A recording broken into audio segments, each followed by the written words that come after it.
Did the youngest son of Kim Jong-il, a boy named Kim Jong Un, ever imagine he would inherit the mantle of supreme leader of North Korea?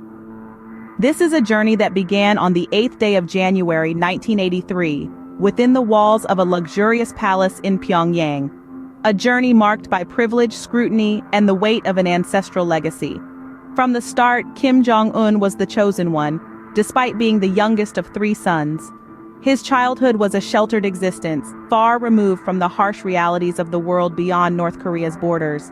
Yet, within the confines of the palace, he felt the pressure of his family's lineage and his father's expectations. His older brothers, Kim Jong-nam and Kim Jong-chul, were not immune to the rivalry that marked their relationship with Kim Jong-un. The youngest son was the favored one, a fact that bred resentment and intensified a silent struggle for supremacy. The young Kim Jong-un's education was a rigorous blend of military strategy, politics, and propaganda. His lessons revolved around the glorification of the Kim dynasty and the divine origins of his family's rule. This instilled in him a sense of destiny, a belief that he was born to lead. As Kim Jong-un neared adulthood, the stage was being set for his rise to power. His father's deteriorating health and the whispers of succession that echoed through the halls of the palace pointed to Kim Jong-un as the likely heir. Despite his youth and lack of experience, his lineage and the support of key figures within the regime bolstered his claim to the throne. The year 2011 marked the end of Kim Jong-il's reign and the beginning of Kim Jong-un's rule.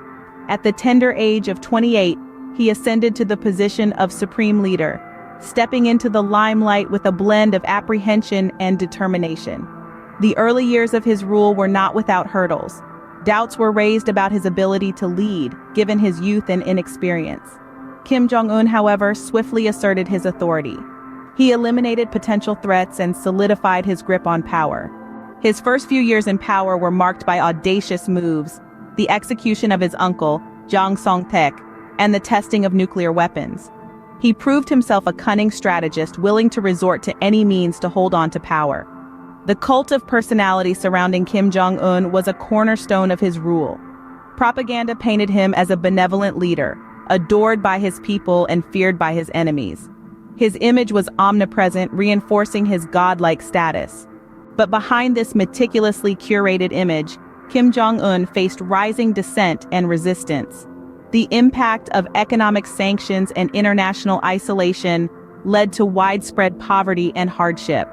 His hold on power was tested like never before, forcing him to face the harsh realities of ruling an impoverished nation.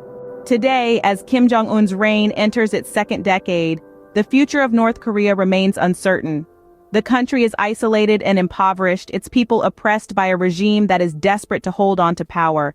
However, the facade is starting to crack, with dissent simmering beneath the surface. The path ahead for Kim Jong-un is laden with challenges. He must tread the precarious path of international diplomacy while suppressing internal unrest. His legacy is at stake as he grapples with the task of perpetuating the Kim dynasty.